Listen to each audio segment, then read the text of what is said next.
Só que eu almocei agora, hein? O Brizola disse que o cara fala bem com fome. A gente vem aqui pra desfazer a merda que você faz. Tá achando que tá dando um tapa na maconha aí, tá dando um tapa no cocô do jegue. Nasci no mundo, eu já comecei a fumar e nunca mais parei. Seu maconheiro! Seu merda! Show! É você que financia essa merda!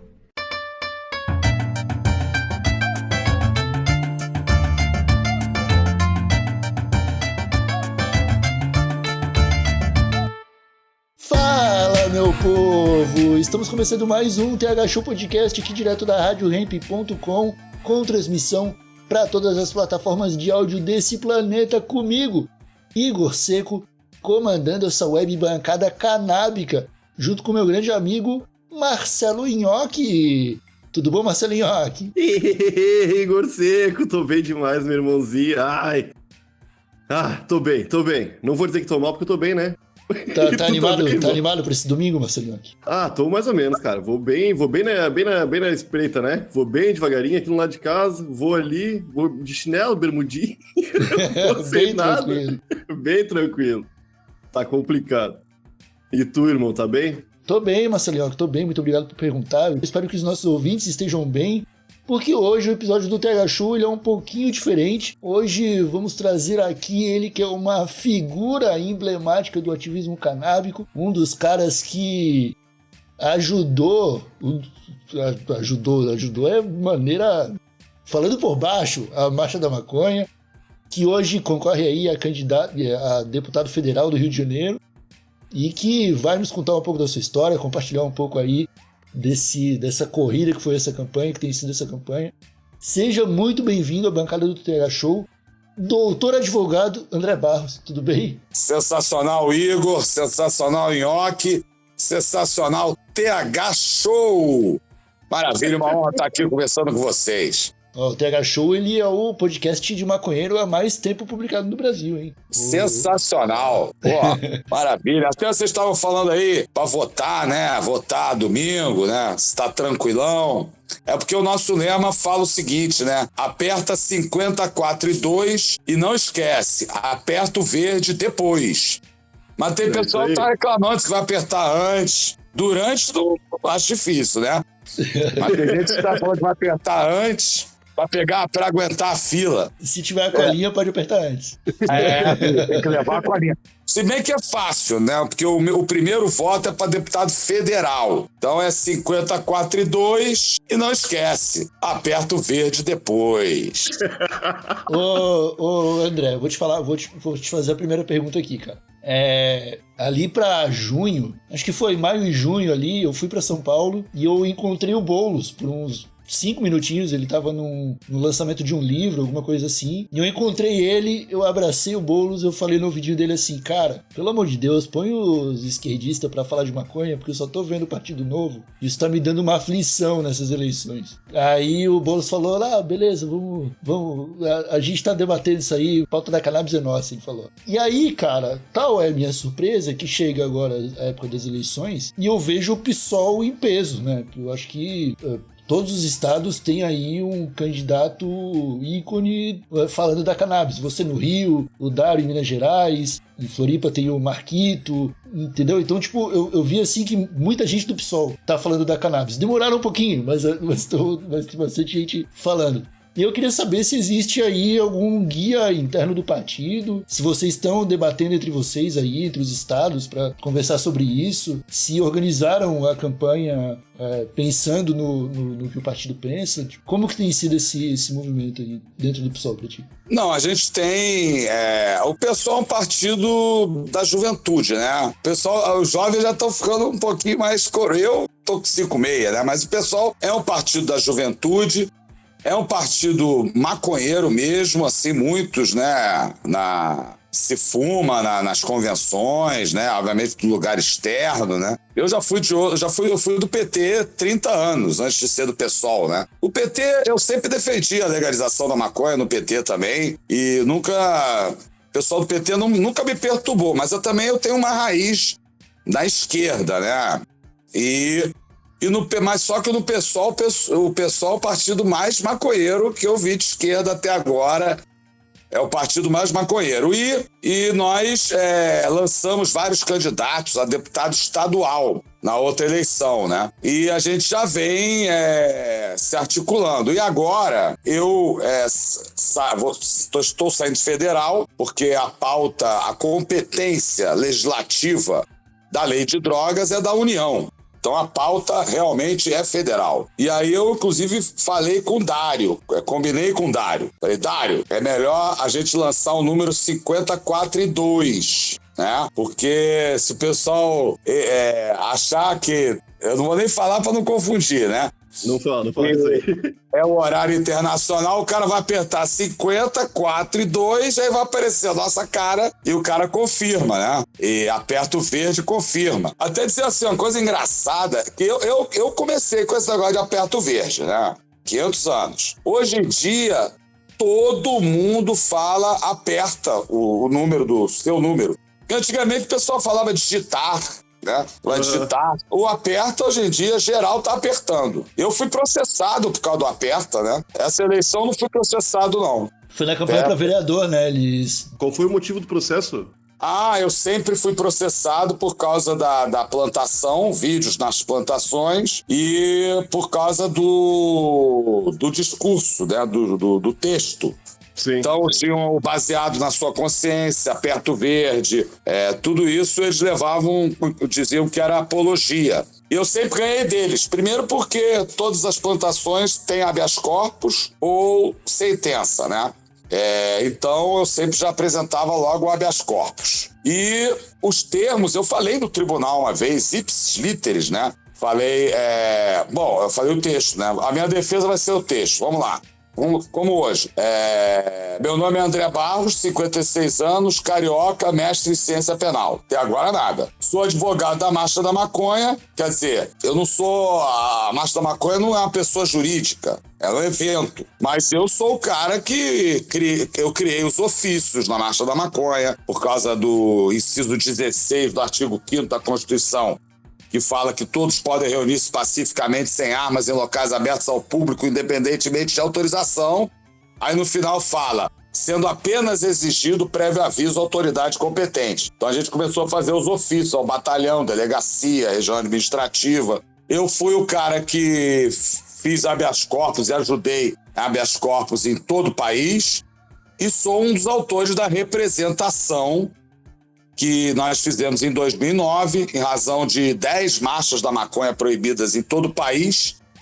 E essa representação nós encaminhamos à Procuradoria-Geral da República. A Procuradoria-Geral da República moveu... A gente sabia que a Débora Duprá era a procuradora interina na época, que ela tinha posições bem progressistas. Ela realmente só ficou um mês. Naquele mês, baseada, né?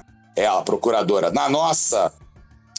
representação, ela moveu 2 ações. A arguição de descumprimento de preceito fundamental, número 187, e a ação direta de inconstitucionalidade 4274. Essas ações ficaram paradas. Em 2011, eu estava, inclusive, na Marcha da Maconha de São Paulo. Inclusive, eu cheguei cedo na casa do William, do Grow Room, e o William tinha uma faixa preta, né, e um pote de tinta branca. Ele falou, André, o que a gente escreve? Eu falei, William, bota aí. STF, julgue a nossa causa. 2 pontos. ADPF 187, ADI 4274.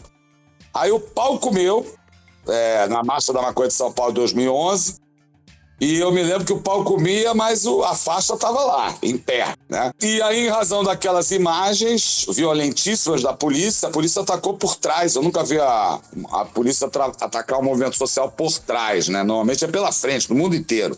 E, em razão daquela violência, o Celso de Mello levou, 15 dias depois da Marcha da Maconha de São Paulo, a nossa ação para pauta, e nós ganhamos de 9-0 e depois 8-0. Então, sou advogado da Marcha da Maconha. Né? Sou advogado da Marcha da Maconha. Candidato a deputado federal. Em 2022, nessa eleição, não esqueça, baseado na sua consciência, baseado na sua mente. Então, durante a minha sustentação, eu falei, baseado, inclusive o ministro Marco Aurélio, no julgamento da Marcha da Maconha, ele votou da seguinte forma. Eu estou falando no tribunal, né? Ele fala até um jeito empolado, né? Ele votou da seguinte forma: não interpretem as minhas palavras de forma jocosa, mas eu voto baseado no relator, né? Então, aí eu falei, baseado é o termo jurídico, baseado na sua consciência, baseado na sua mente, aperta 54-2. Depois não esquece, confirma, aperta o verde depois. Eu falo, aperta ou não é apertar? E o confirmar não é verde? Não, o texto... Eles estão levando pra esse caminho aí. Aí agora estão copiando o TSE. Inclusive, olha só, teve uma campanha pro pessoal votar depois de 16 anos de idade, né? Uhum. E eu fiquei com medo de fazer a campanha, falar pro pessoal, vai lá apertar o verde e tal. Eu mesmo fiquei com medo, o advogado da maconha tá incentivando as pessoas de 16 anos, né? Então eu pensei em fazer e não fiz. Aí quando eu vi, o TSE, na propaganda deles, inclusive para o voto dos 16 anos, falando aperta. Pra apertar o não sei o quê. Eu falei, eu com medo, dei mole, né?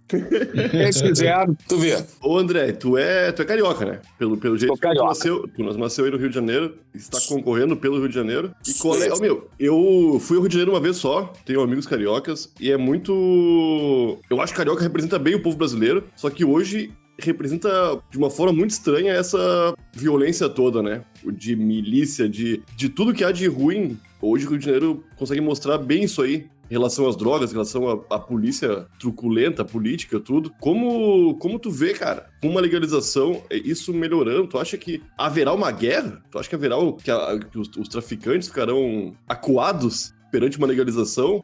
Ou seria mais coisa de milícia mesmo? Esse problema? Na verdade é o seguinte, o Rio de Janeiro é a cidade maravilhosa, realmente nós somos aqui a cidade do samba, né? Eu fui da bateria do Império Serrano 25 anos, massa, né? As composições de pessoas muito pobres, que muitas, inclusive, que não tiveram o direito, né, ao acesso à educação formal, e aí você vai ver a poesia desse pessoal,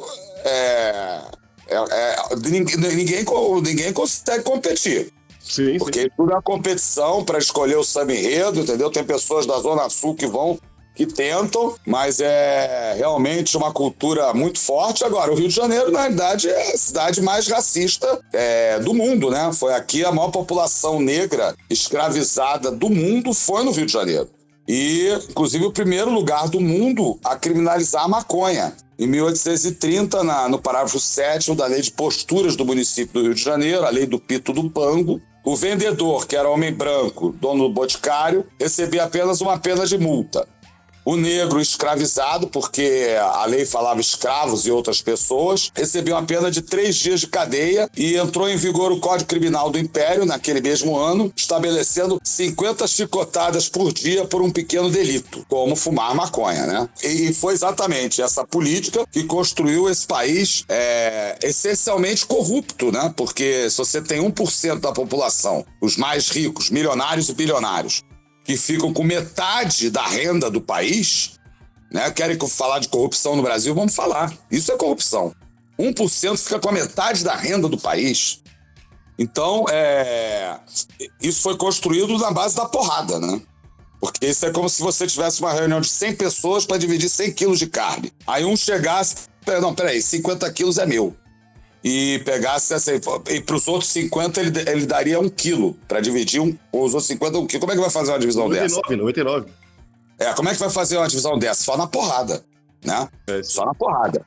Então, hoje em dia, eles alegam que estão combatendo o tráfico de drogas na favela e entram na favela com caveirão, metralhadora e helicóptero.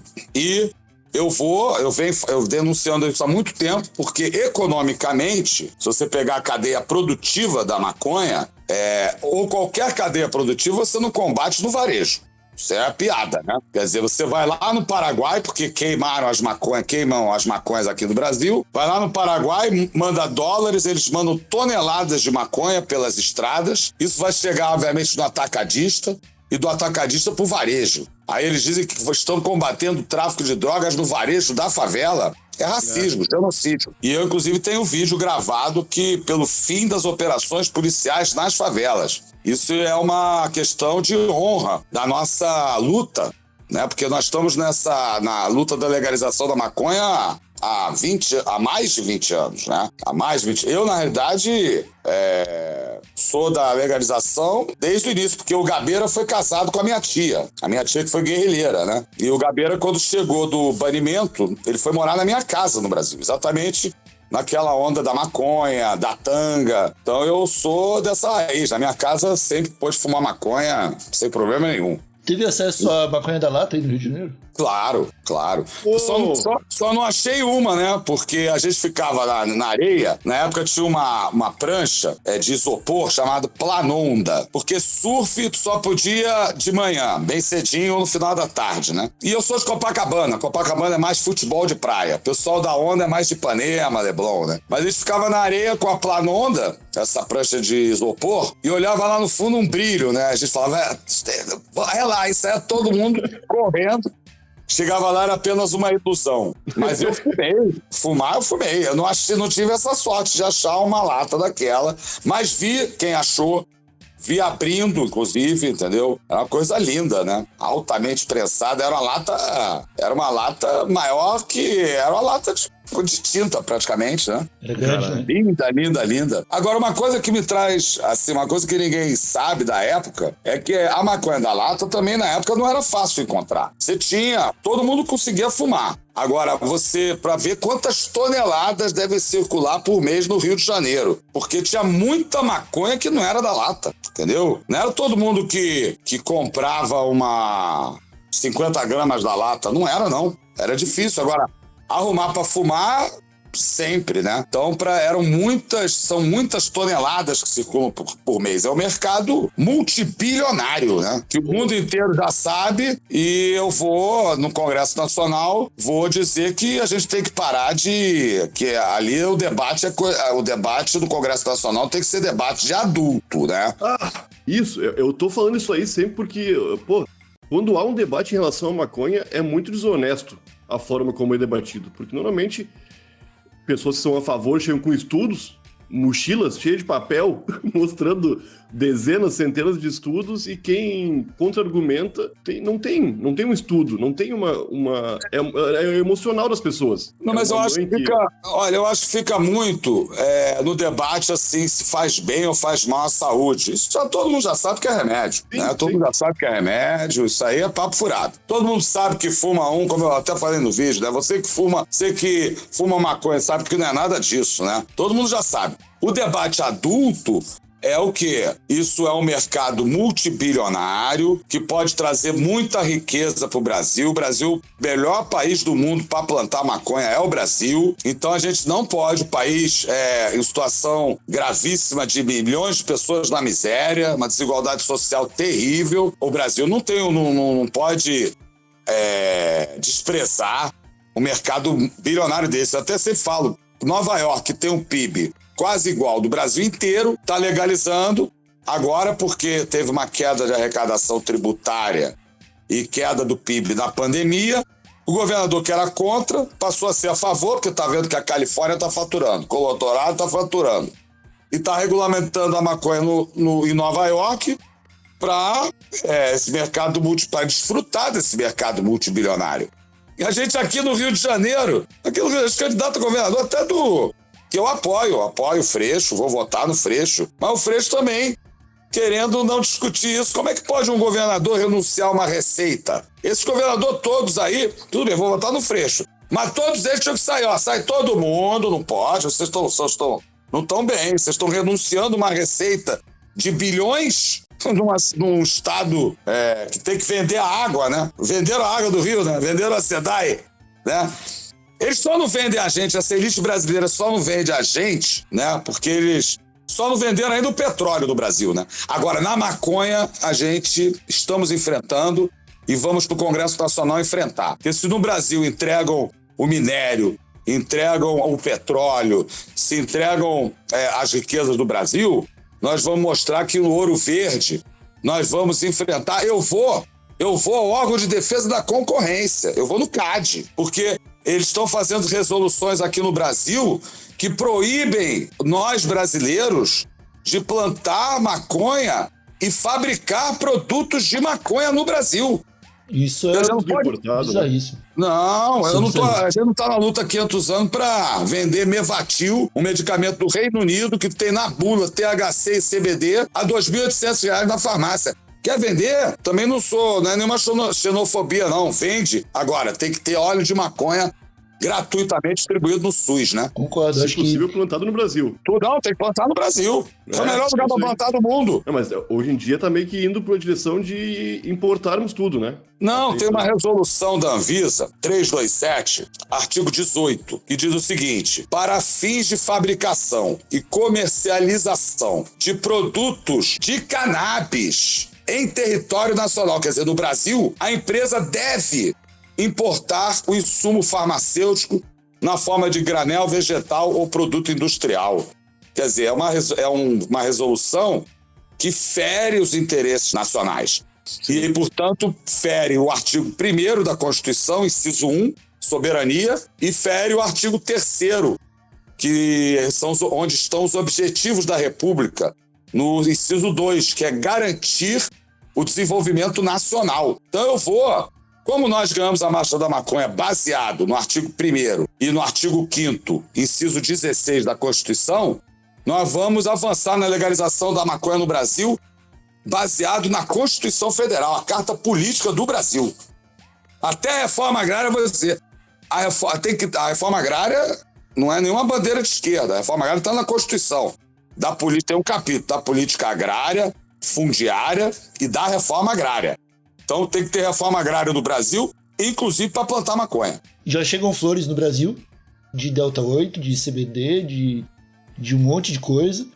O óleo chega desde 2015, para quem tem dinheiro, né? Sempre chegou, eu acho que o Mevatil até antes disso, né? Acho que lá para 2007, 2008 já tinha alguma coisa dele circulando. Enquanto isso, a gente vê operações policiais, mais operações policiais, destruindo cannabis, prendendo e matando gente, o que é é ilógico, né? É algo irracional e é visivelmente... Todo mundo que olha para a guerra às drogas hoje sabe que ela existe, sabe que ela mata, sabe que ela faz mal, e ainda assim existem as pessoas que falam que plantar é pior. Que deixar plantar no Brasil é pior. Mas, Igor, até você tem o nome do meu filho, que é advogado. A minha família meu bisavô advogado, meu avô advogado, meu pai advogado, eu sou advogado e meu filho já é advogado. Na realidade, o Brasil está dentro de um contexto internacional, né? O mundo é um mundo capitalista, né? Que, inclusive, está mais perto da barbárie do que do socialismo, que seria uma sociedade onde as pessoas socialmente seriam iguais. Mas dentro do capitalismo, o Brasil é o quintal. A América Latina é o quintal dos Estados Unidos e do Canadá. Nós somos apenas o quê? Exportadores de grãos, de minério, né? Quer dizer, essa é a lógica. A lógica é essa, do capitalismo. Nós somos o quê? O quintal dos Estados Unidos e do Canadá, do México até, né, lá a América do Sul toda, né, América Latina. Pablo Neruda até falava, vivo na desordem de nações não construídas. Então, na maconha, o ouro verde, nós já estamos nessa luta há muito tempo e vamos mostrar ao Brasil como é que se luta por uma riqueza nacional. Nós, maconheiros, que ensinamos, porque a Marcha da Maconha foi proibida por 10 juízes e 10 promotores. Quem conhecia a Constituição no final éramos nós, maconheiros, porque nós ganhamos de 9-0 do Supremo Tribunal Federal. Então nós vamos mostrar, nós, maconheiras e maconheiros, vamos mostrar ao Brasil como é que se defende uma riqueza nacional, que é o ouro verde. É o ouro verde. Nós vamos alertar o Brasil, é o ouro verde. Mercado multibilionário, onde a gente não vai ser exportador de maconha, não. Pode até o excedente exportar, até do ponto de vista econômico é um absurdo completo, porque do ponto de vista econômico existe a balança de pagamentos. Você sempre, obviamente, é melhor você mandar menos dólares para fora, certo? O dólar é a riqueza, né? O euro, o ouro, né? O objetivo do país é ter que a riqueza fique no país, né? Não mande para fora. Então, como é que pode? Você importar medicamento, remédio, óleo, suplemento alimentar de maconha, até flor, como você falou. Como é que pode você estar importando a maconha in natura? Né? Você vem num invólucro, usa Med, né? Tem outras empresas também. Né? Eu acho o seguinte, quer importar, assim, eu sou importar não. Importar é um absurdo completo, né? Porque você pode plantar no Brasil, até se a empresa quiser aqui vender nas farmácias a R$ 2.800, não sou contra. Mas você pode produzir no Brasil, muito mais barato. O que é absurdo eles venderem aqui dentro e proibirem nós, brasileiros, né? De produzir aqui dentro do nosso país. Porque o inimigo no Brasil não está fora do Brasil, não, ele está aqui dentro. É essa elite brasileira. A elite brasileira não vale nada. A elite brasileira, ela não construiu nada. Quer dizer, até construiu a Panam, uma empresa de aviação, acabou no golpe militar. A Varig também já acabaram. A Cobra Computadores, acabaram. Quer dizer, a elite brasileira, ela não pensa... A elite brasileira nem para capitalista ela serve. Nem para capitalista ela serve. É uma elite meio burra, né? Não é não, estudado, burra não. Tem... Não é burra, não. É uma elite totalmente subserviente. O nível é o Bolsonaro, que aqui até a gente até começou, né? O Rio de Janeiro, cidade maravilhosa. Porra, cidade maravilhosa, eu até falo com meus amigos do Rio. Eu sou carioca, eu tenho moral pra falar. Fui da bateria do Império esse ano, 25 anos. Sou carioca da gema geral. Tenho moral pra falar. Aí fica aqui, cidade maravilhosa. Cidade maravilhosa produzindo isso pro país, olha só. Um cara que esse Bolsonaro não poderia ser eleito nem síndico de um prédio, né? Nem para síndico do prédio. É o nível da elite brasileira. Olha só, o ministro da Economia dele, olha o imbecil. O ministro da Economia dele, uma das primeiras entrevistas, ele falou que a empregada doméstica estava viajando muito. Pô, legal, né? Pô, ser empregada doméstica tem dinheiro ainda para viajar, né? Poxa, estava conseguindo fazer isso, maravilhoso, né? Mas ele disse que isso ia acabar, porque ele ia desvalorizar a nossa moeda. O ministro da Economia do meu país disse que ia desvalorizar a moeda do meu país e desvalorizou. Em 3 vezes depois ele descobriu que ele tem uma conta offshore. Já imaginou o ministro da Economia falar isso em qualquer país do mundo? O meu objetivo é desvalorizar a moeda do meu país. Tu vê só, é um negócio que a gente...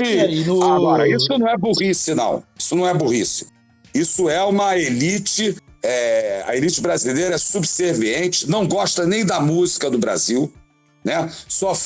Ele só fala assim, porque nos Estados Unidos, agora quando fala, então já que eles falam isso, porque nos Estados Unidos, então vamos legalizar a maconha aqui, porque lá tá legalizando, estão vendendo maconha. Né? Se tá vendendo maconha em Nova York, por que não pode vender maconha no Jacarezinho, na favela do Jacarezinho? Tem nenhum mistério de vender maconha, bota a planta dentro de um invólucro, aqui inclusive, as mutucas, né, no Rio, né, chama mutuca, né? O pessoal faz com a mão, antigamente era meio artesanal, era linda, chamava as dolas. Era lindo mesmo, com a mão, era coisa assim, era uma manufatura muito bonita. Aqui tem... O Brasil, olha só, o povo brasileiro é inteligentíssimo, altamente criativo. É o povo, nós vivemos, o maior gênio do futebol foi Mané Garrincha, né? Nós somos o país da música. Agora, nós somos um país também de muitas coisas, da ciência, né? Criativo, enfim. Não, se a gente é criativo no mais difícil, que é futebol e música, né? Toda criança quer o quê? Do mundo inteiro. Quer ser jogador de futebol e músico, né? Eu, infelizmente, não tive nenhum dos dois talentos, né? Nós somos um dos melhores do mundo. Então, nós somos melhores em muita coisa. Muita coisa. Ciência, pesquisa, informática e tal. Só que eles não, é uma elite entreguista que não pensa no país, e aí os nossos gênios vão lá para fora para ensinar os caras lá de fora. Brasileiro vai lá para fora dar aula de tudo. E quem inventou o avião? Fomos nós, né? Santos Dumont. O chuveiro elétrico também. Tem um chuveiro elétrico. O chuveiro elétrico também. Mas eu tudo acho da casa de Santos Dumont, não? Não, Não foi ele. não. Mas porque a casa do Santos Dumont, em Petrópolis, tem um chuveiro, tem uma escada sensacional. Ele era muito doido, né? Eu conheço, um amigo meu fez escada na casa dele. Porque tinha é uma escada que entra qualquer espaço, né? Economiza espaço. Não precisa de tanto... Ele só bota, a escada só tem a parte do pé que tu coloca. E tem um chuveiro malucão lá. Ele inventava tudo ele inventava. O relógio de pulso, acho que foi ele também. É um gênio, né? Foi ele que inventou o avião, pô. Foi ele que inventou o avião, né? O 14 bis tá lá na Praça de Petrópolis. A gente fez, inclusive, a Marcha da Maconha de Petrópolis termina na praça que fica o 14 bis. Que demais. Eu não sabia que ele ficava exposto, não, cara. Olha só. Coisas que eu jamais saberia se não fossem os convidados aqui do TH Show. André, cara, meia horinha de papo aqui. Muito bom conversar contigo. Eu quero encerrar aqui te desejando boa sorte nessa campanha. Espero que, de fato, você seja eleito como vários outros colegas seus do PSOL. Eu acho que a gente tem que pensar nas pessoas, no tratamento delas. E eu quero que você, agora no final, mande uma mensagem aqui para os nossos ouvintes. Os ouvintes aí do Rio de Janeiro, os ouvintes do restante do Brasil, que estão prestando atenção nessa conversa. O que você tem a dizer para eles agora nesses últimos dias aí, últimas horas para a eleição acontecer de fato? Isso que tem pra galera entrar, né? Que a nossa luta é em defesa do ouro verde, da soberania nacional, para o ouro verde servir para garantir o desenvolvimento do Brasil. Nós temos as universidades pesquisando profundamente a maconha, inclusive para fins veterinários, a Universidade Federal de Viçosa. Nós temos um dos precursores, Dr. Carline. Nós temos grandes neurocientistas, Siddhartha Ribeiro, Renato Malcher, médicos como Eduardo Faverê. Eu tenho orgulho de que todos, menos o Dr. Carline, que já está num lugar melhor, mas todo mundo me apoiando, inclusive porque a nossa candidatura não é minha, né? É uma candidatura de uma causa. Mas a causa é combinar o ouro verde com os interesses do Brasil, para servir o Brasil, o melhor país do mundo para plantar maconha. E é isso, o pessoal pedir aí pro pessoal do Rio de Janeiro, todos os estados que tem 50-4-2, né, também, e aqui no Rio de Janeiro especificamente pedir pro pessoal apertar 50-4-2 e não esquece, aperta o verde depois. Muito obrigado, TH Show, Igor, Nhoque, valeu. Fazer um nhoque de maconha, Pô, deve ficar bom, cara. Eu já comi lasanha. É mesmo? Com fusãozinha de cannabis? Fica bom? Pô, fica gostoso. Só que dá mais fome depois. A fome vem logo mais fome. Então tá, meus amigos. Vamos ficando por aqui com esse episódio do TH Show. Boa sorte nessa votação aí. Sigam o Concílio do Nhoque. Não precisa levantar nenhuma bandeira nesse momento. Coloca lá um bonezinho branco, uma camisetinha preta, chinelinho de dedo. Passa despercebido que a festa vai vir no dia 2 ali por umas 9h30 da noite. Tá bom, molecada? A gente vai se falando então. E um abraço. Até a próxima. Tchau!